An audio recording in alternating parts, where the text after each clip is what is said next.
uma reportagem também, uma apuração extremamente importante, falando sobre organizações criminosas envolvidas ali com governos. Conta essa história pra gente, Natália, dessa empresa de segurança em Pernambuco, que recebeu milhões de dinheiro público, inclusive. E tem sócios acusados de lavagem de dinheiro, falsidade ideológica, organização criminosa. Está aqui a reportagem da Natália Portinari falando sobre esses réus por organização criminosa que mantém contratos milionários com o governo de Pernambuco. Qual é essa apuração que você tem, Natália? Isso. Essa história ela é interessante porque mostra um pouco como as coisas são vagarosas na administração pública, né? Quando se trata de identificar irregularidades e agir para saná-las.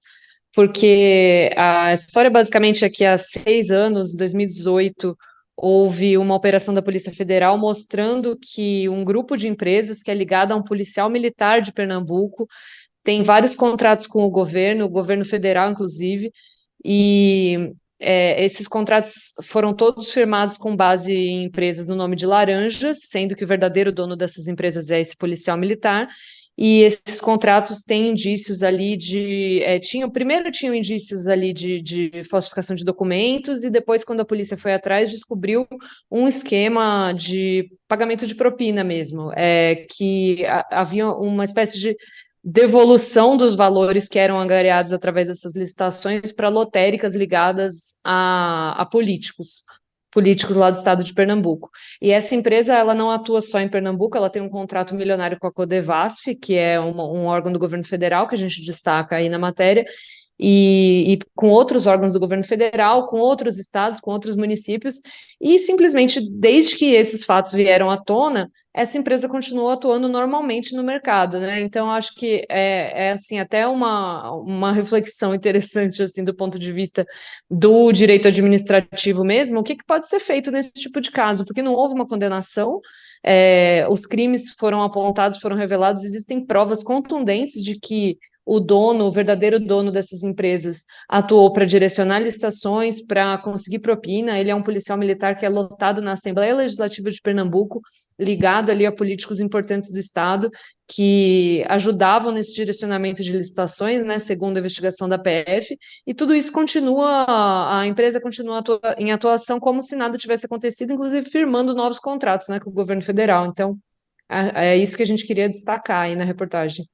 Como frear, né, uma empresa como essa, Josias? Se a gente fica lendo a reportagem da Natália e ela contando agora, e segue. Como faz, né? Como frear? Como controlar isso? Em primeiro lugar, você vai contratar uma empresa, a primeira coisa que você tem que fazer é saber se aquela empresa é idônea, né, Fabiola?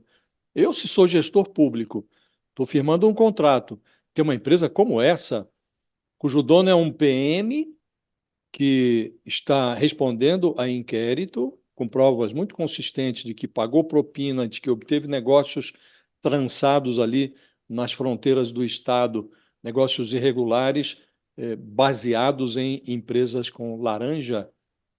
Não é possível uma coisa dessa, né? Quando duas pessoas se juntam, Fabiola, para gastar dinheiro de uma terceira pessoa, o risco disso resultar em desvio é muito grande. E aqui nós estamos falando de um lado de gestores públicos, do outro lado de um fornecedor desonesto. Essas duas pontas se juntaram para gastar o dinheiro do contribuinte. Então, nesse tipo de arranjo, o contribuinte sempre entra com o bolso. E você entrar com o bolso sabendo que aquilo é fruto de fraude, não é razoável, né? Então, a administração pública precisa ter esse cuidado mínimo de saber se quem está do outro lado do balcão, se a empresa com a qual o serviço público, a administração pública está transacionando, é idônea. E, a meu juízo, não é necessário esperar o trânsito em julgado, que o tempo do judiciário é muito diferente do tempo da administração pública, do tempo da política. O judiciário demora muito. O Brasil é um país onde a possibilidade de recurso é infindável. Abre-se um processo e fornece-se ao investigado, que vai virar réu, que vai virar condenado, uma possibilidade infinita de recursos que vão desde a condenação até a prescrição. Então, num ambiente como esse, a administração pública precisa se precaver. Então, se você está fechando um negócio, o mínimo que você tem que verificar, como acontece, aliás, na iniciativa privada. Você tem que saber se está fechando o negócio com alguém que é idôneo, que merece credibilidade. Então, realmente, essa matéria, eh, como disse a nossa repórter, aliás, a Natália fez uma bela reportagem, que mostra isso. Mostra que acontece isso no serviço público. O serviço público contrata empresas que não merecem crédito. E não se pode imaginar que alguém que desviou recurso público, que cometeu fraude num novo negócio, vai se portar de maneira diferente. Então, é preciso que os. Aqui o leite já está derramado, né? Mas os tribunais de contas, os próprios investigadores e os responsáveis por esses inquéritos aí que envolvem esse policial militar lá de Pernambuco, precisam apressar o passo, né? Porque o leite está derramado, mas é preciso saber agora quem foram os garçons que permitiram que o Estado contratasse um sujeito como esse, a quem não se deveria confiar uma bandeja com um copo de leite em cima. E como aqui nós estamos tratando do leite como uma metáfora para desvio de dinheiro público, é preciso saber quem foi que contratou esse sujeito que não poderia segurar uma bandeja num boteco de quinta categoria, né? Então, realmente é vergonhoso isso, né, Fabíola, isso que acontece na administração pública brasileira. E a sua análise, ô Sakamoto, sobre essa reportagem aí da Natália falando sobre Pernambuco e esses contratos milionários com o governo e réus, né, de organizações criminosas? Antes de mais nada, parabéns para a Natália pela apuração, pela reportagem, né? O time do UOL sempre trazendo furos, né? Importantíssimo para o pessoal poder entender como é que funciona a República. Eu acho que tem um ponto que a gente precisava evoluir. Existe um debate dentro da Controladoria Geral da União e de outros órgãos de controle para evoluir alguns instrumentos que são existentes. Evoluir no sentido de aumentar, né? Não esperar o trânsito julgado criminal, mas também considerar, como já é considerado em vários casos, o trânsito administrativo, né? Porque quando a própria Controladoria Geral da União encontra problemas, né, ela pode garantir que ela pode divulgar, né, que esses problemas publicamente. Você não precisa de uma condenação judicial, né? Se você teve o que a fiscalização interna de um governo tendo encontrado problemas.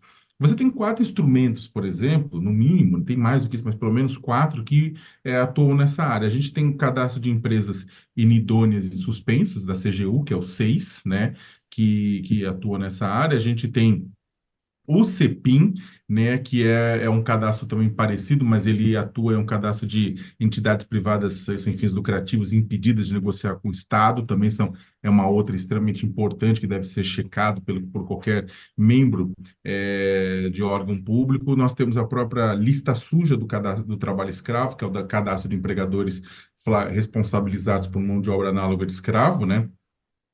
Temos a lista de embargos do IBAMA, que trata de degradação ambiental e outras formas de exploração do meio ambiente ilegais, né? Por exemplo, trabalho escravo e meio ambiente, você não tem quem entra na lista não é quem tem condenação judicial transitada em julgado, é quem tem os autos de infração, né, sem chance mais de recurso no âmbito da administração pública federal. Então, é o seguinte, você tem estruturas, e a lista suja do trabalho escravo de embargo do IBAMA é utilizado ad nauseam pelo todo o sistema econômico nacional e internacional antes de estabelecer contratos, né? Então, não só os cadastros da CGU, como de empresas idôneas, inidôneas e suspeitas, o cadastro de entidades privadas sem fins lucrativos, deveria também ter o seu uso ampliado e também incentivado. Porque, além da necessidade de ampliar o escopo desses cadastros, também está a necessidade de fazer com que administrações públicas municipais, estaduais e federal usem os diferentes cadastros. Você tem a administração pública que comercializa com quem usa trabalho escravo e está escrachado. Por quê? Porque simplesmente não consulta um cadastro que está colocado. Então, a gente precisa também, além a gente tem que garantir ao setor público e setor privado a ampliação da eficácia desses instrumentos e também o treinamento para que seja usado e a responsabilização dos servidores públicos que não usarem essas ferramentas, por exemplo. Bom, Natália, vamos aguardar. Vai ter alguma suíte aí dessa reportagem? Não. O próximo Vamos passo. ver, Oi? vamos ver. Vamos aguardar. Vamos aguardar se tem alguma resposta. Muito obrigada, parabéns pela sua reportagem. Até a próxima. Obrigada. Ó, para quem quiser, a reportagem Tchau, tchau. da Natália Portinari à disposição na nossa página do UOL com todos os detalhes